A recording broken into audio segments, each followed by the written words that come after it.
media, ini kami di sini mengadakan press conference ya.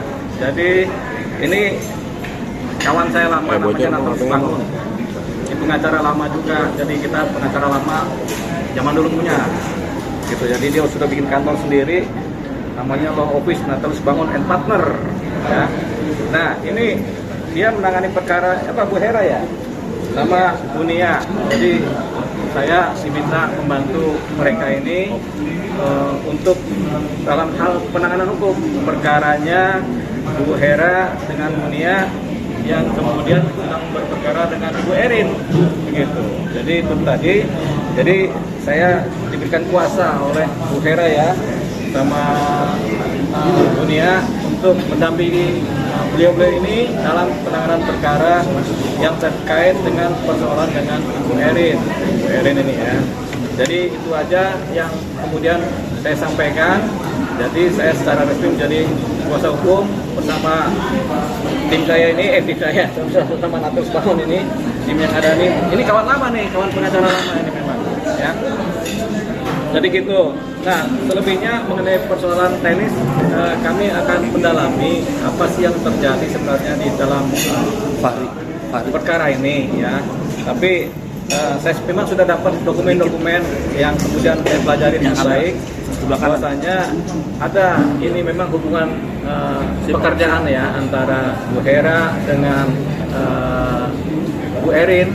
Itu di mana Bu Erin sebagai pemberi kerja dan Bu Hera sebagai pekerjanya dan Bu Nia ini sebagai penyalur.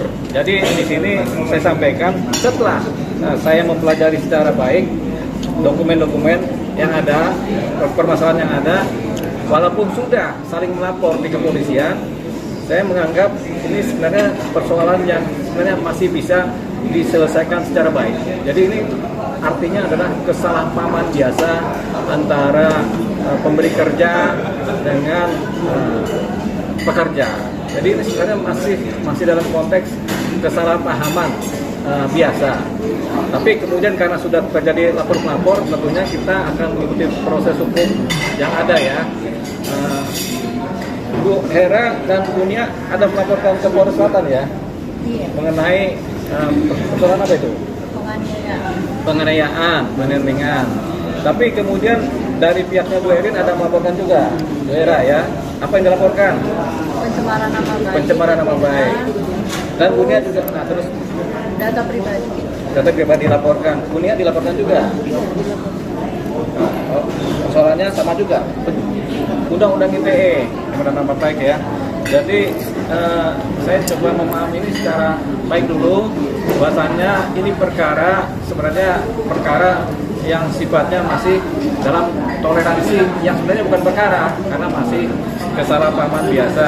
Tapi nggak apa-apa karena sudah jadi perkara, tentu kita akan menjalankan proses ini dengan baik, menjaga kepentingan klien dengan baik dan kemudian memang harus hati-hati dengan perkaranya. Saya tidak akan mendiskreditkan Bu Erin karena saya rasa ini masih baru dalam posisi kesalahpahaman biasa. Saya juga kemudian tidak menganggap enteng persoalan ini di wilayahnya Bu Nia dengan Bu Hera karena ini perkara yang sudah menjadi proses hukum di kepolisian. Ada pencemaran nama baik, ada penganiayaan, pencemaran nama baik masih bisa restoratif justice, penganiayaan itu masih bisa juga restoratif justice. Jadi dua-duanya masih bisa. Tapi kita dalamin dulu dan kemudian kita lihat seperti apa ke depan penyidikannya. Karena yang berwenang sekarang adalah pihak penyidik kepolisian ya. Jadi nanti kita lihat sembari menjajaki kemungkinan apa yang bisa diatur dalam penanganan perkara ini. Apakah bisa terjadi restoratif justice, apakah bisa terjadi perdamaian, apakah tidak. Kalau terjadi restoratif justice atau perdamaian tentunya ada hal khusus yang kemudian dilaksanakan di belakang layar. Kalau memang ini harus berproses di pengadilan, tentunya akan ada penanganan secara khusus juga dalam persidangan. Jadi itu tadi yang kemudian saya harus mendalami. Tapi di sini saya tidak bicara substansi, saya juga tidak bicara untuk menafikan seseorang atau menjadikan seseorang, saya anggap semuanya adalah baik-baik saja, baik di wilayahnya Bu Erin, baik di wilayahnya Bu Hera dan Bu Nia, karena memang sebenarnya mereka ini semuanya dalam suatu konteks hubungan sosial dan hubungan kerja. Jadi masih bisa kita toleransi ke depannya seperti apa. Mudah-mudahan bisa. Gitu. Jadi dari saya itu aja. Nanti teman-teman kalau mau ada pertanyaan silakan. Tapi ini ada kuasa. Nih kuasanya ada, saya dimasukkan di sini sebagai salah satu tim kuasa hukum juga. Tenis Bangun, kemudian Dewi Payumara di sini kan sebagai kuasa dari Ratna Dewi Damanik, Nia Damanik dengan Herawati. Ya, jadi ini dia. Jadi itu dia yang sekarang untuk pengenalan dulu supaya nanti ketika saya bekerja di wilayah kepolisian atau bekerja di wilayah yang sifatnya litigasi, berarti saya adalah kuasa hukum dari baik Bu Nia maupun Bu Hera. Begitulah adanya. Jadi kuasa ini kapan ditandatangani ini sama Bu Hera? Oh, kemarin ya? Oh, tanggal 3 Juni hari kemarin ya? Oke, ya. Silakan kalau ada mau pertanyaan baik kepada Pak Natalius, kepada pekerja pembelaan klien, itu yang paling penting. Yang kedua adalah membuka ruang. Karena keadilan ini kan tidak serta-merta harus masuk ke dalam wilayah persidangan. Keadilan ini tercapai kalau kemudian misalnya dua belah pihak merasa ada yang tadinya tidak beres, kesalahpahaman, kemudian bisa mendapatkan suatu kesesuaian ya. Jadi ada rasanya yaudahlah, rasanya kita bisa berdamai. Nah, kalau sudah sampai ke sana itu kan artinya keadilan yang sifatnya ada pembaruan terhadap keadilan ya, restoratif justice ya.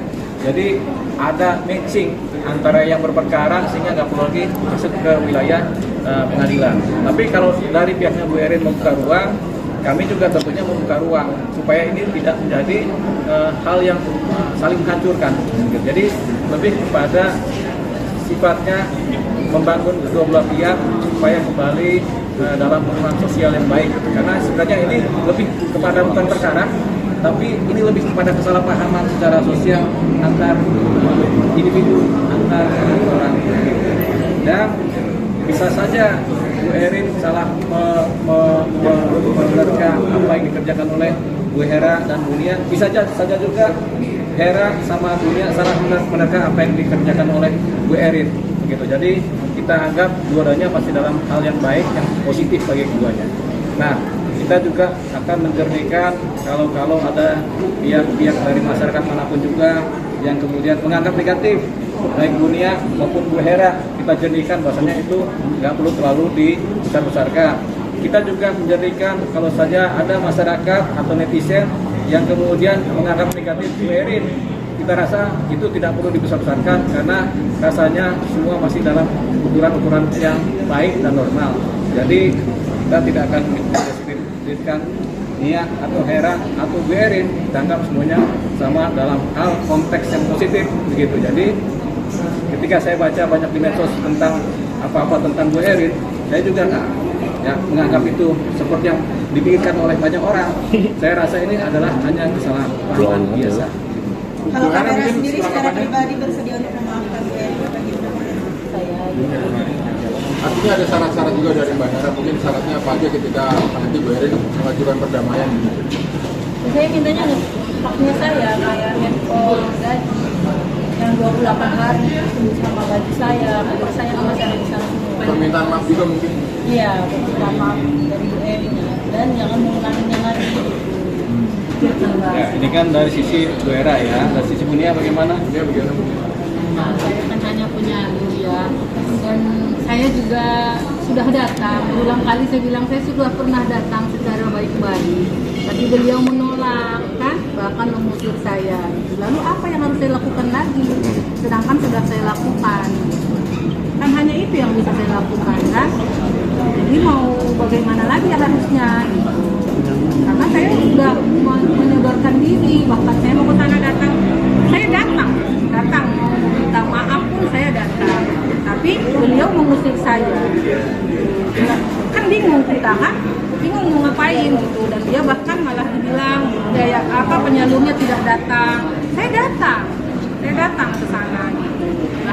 semuanya yang dia lakukan itu tidak saya inginkan gitu. Bahkan saya datang pun ke sana, dia menyuruh saya harus menghadap dulu, harus melapor dulu ke polisi. Saya ikutin apa yang dia bilang kan. Saya datang juga membawa polisi, diusir juga gitu. Terus saya harus bagaimana gitu kan? Ya. Hanya itu yang bisa saya lakukan. Jadi itu keluh kesah dari Hunia dan Hera ya. Jadi ini adalah sifatnya masih substantif, tapi itu masih dalam ruang-ruang sosial memang ya, ruang-ruang hubungan sosial yang masih, kalau menurut kami masih bisa ditoleransi. Beda kalau halnya perkara misalnya pemerkosaan, pembunuhan atau perkara pencurian berat yang begitu kan, berat itu rasanya belum ada toleransi lah ya, karena harus proses hukum kan. Tapi kalau perkara seperti ini kita jalankan secara baik. Mungkin keluh kesahnya Bu Hera harus apa nanti kalau misalnya ada restoratif justice akan kami sambangi bagaimana baiknya. Bang, berarti ada karena ini masing-masing pihak sudah membuka untuk berdamai. Apakah akan ada Kita ikutin dulu proses hukum yang ada, bagaimana kita berdamai di luar juga. Kalau pihak penyidik kepolisian tidak tahu atau tidak ini juga kan agak sulit juga. Jadi tetap kita ikuti proses-proses hukum yang sudah ada. Jangan sampai juga kita beranggapan kantor polisi ini tempat bikin laporan aja, habis itu kita suka-suka kita kan gitu. Jadi karena kita sudah bikin laporan, tentu kita mengikuti proses hukum yang ada. Demikian juga mungkin di wilayahnya Bu Erin, karena sudah bikin laporan juga, mau nggak mau berproses untuk mengikuti apa yang menjadi kewenangan penyidikan kepolisian gitu. Nah, dalam proses itu mudah-mudahan nanti ke depannya ada yang namanya tenggang rasa, saling merasa oh dulu ternyata ada kesalahan-kesalahan yang sengaja maupun tidak sengaja terjadi, tapi itu masih dalam batas, bagi kami sebagai pengacara masih dalam batas toleransi, di mana ini masih dalam batas konteks kesalahpahaman hubungan sosial yang kemudian ternyata dibawakan dalam suatu konteks pembuatan laporan polisi secara utuh. Jadi ini yang memang tadinya kita menyayangkan juga ya kedua belah pihak. Tapi nggak apa-apa. Ini kita ngikutin prosedur yang ada sampai kemudian ke depannya mudah-mudahan ada titik temu. Kita nggak tahu kapannya, tapi kita upayakan mudah-mudahan ada titik temu, dan kami juga sebagai kuasa hukum akan berupaya berkomunikasi dengan kuasa hukum dari Bu Erin bagaimana ke depannya, karena ada tanggung jawab dari advokat di mana sebaiknya mendamaikan pihak-pihak yang berselisih kalau perkara yang masih bisa ditoleransikan dalam konteks hubungan sosial yang baik. Mbak Erin, ini kan baik saudara, kalau saudara ini kan pihak Mbak Erin juga jadi pengacara juga. Sekarang negara juga berjalan cuma ya udahlah, kita ngikutin proses hukum aja gitu. Nanti juga kebenaran pasti ada jalannya. tapi menanggapi perihal yang Sunan mundur kemarin gimana tanggapannya? Nggak tahu. Kalau itu kan nggak bisa kita berbicara. Jadi biarlah apa yang ingin dilakukan oleh Ibu Erin dia lakukan hanya saja kami dapat memastikan bahwa kami siap untuk berdamai dan siap juga untuk mengikuti proses hukum serta mengajak kawan-kawan untuk kemudian mengawalnya, kan begitu. Jadi tadi sudah dijelaskan oleh Pak Direktur bahwa memang haruslah kita tetap membuka ruang untuk perdamaian, kan begitu kan. Nah, bukan berarti proses hukum harus dikesampingkan, apalagi katanya mau ini lain sekali takut pada akhirnya kemudian gitu loh, karena akan dilaporkan ke Polda kan, boleh sih.